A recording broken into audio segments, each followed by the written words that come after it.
In this podcast, we'll review the respiratory system slides. The first slide is of the olfactory mucosa. You can identify bipolar neurons whose apical processes terminate in olfactory knobs and cilia at the epithelial surface. Other cells in the epithelium include sustentacular or supporting cells and basal cells.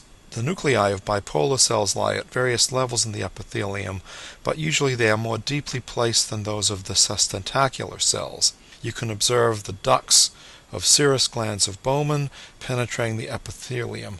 This particular slide and the next one is stained with a specialized silver stain. This is a higher power view of the olfactory mucosa, similar to what was shown on the preceding slide. You can see greater numbers of Bowman's serous glands. You can also identify a bipolar neuron, which is at the arrowhead, its apical process, the thin arrow, and its olfactory knob at the thick arrow. Here's a view of the larynx. You can observe clusters of mucus cells. You can also note diffuse lymphoid tissues, capillaries in the lamina propria, and interepithelial lymphocytes.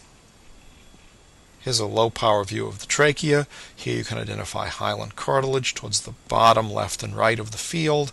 You can identify mixed glands, a thick basement membrane associated with the surface epithelium. These would all be diagnostic features of this portion of the respiratory tract. A little bit higher power view of the trachea, you can identify the ciliated, pseudostratified columnar epithelium, the lamina propria, enriched in elastic fibers, mixed glands, and hyaline cartilage. The ciliated pseudostratified columnar epithelium is also known as respiratory epithelium. Within the epithelium, you can see some occasional goblet cells. Higher power view of the respiratory epithelium. Note the columnar cells. You can see basal cells, goblet cells. The cilia on the respiratory epithelium are nicely defined here. Note the lamina propria, enriched with elastic fibers. In this view of respiratory epithelium, you can identify cilia and basal cells. The pink bundles in the lamina propria are part of the elastic lamina. The basement membrane is not so well demonstrated here. This is a view of a bronchus. It's probably a tertiary bronchus. Diagnostic features of this structure include ciliated pseudostratified columnar epithelium, mixed glands, which are not evident in this preparation, a prominent muscularis, cartilage plates in the adventitia, and varying amounts of lymphoid tissue. We know that this is a bronchus within the parenchyma of the lung because you can clearly see lung parenchyma surrounding this structure. Higher power view of a tertiary bronchus. As in the preceding slide, you can observe mucosa, muscularis, cartilage plates, and an adventitia. You can also note the very prominent lymphoid nodule that occupies much of the thickness of the wall of this structure, and the lymphoid nodule is seen at about 1 o'clock on the preparation.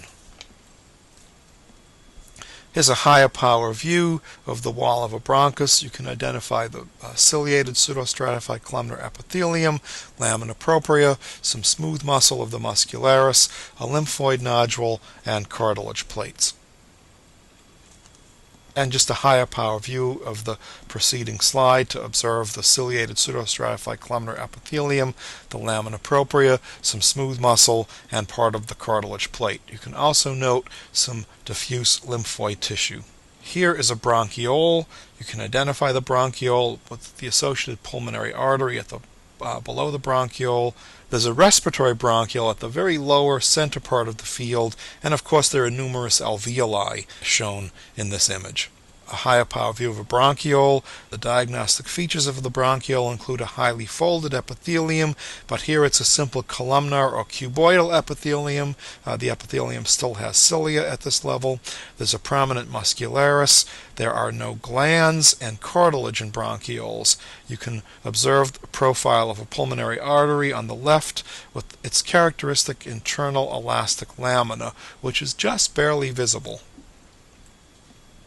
Here's a respiratory bronchiole. This structure is identical to the bronchiole, except that part of its wall is composed of alveoli.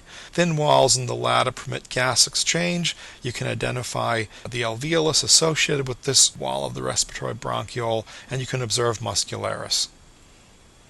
Here in the lung you can identify a respiratory bronchiole on the left side of the field, opening into an alveolar duct that in turn divides near the center of the field.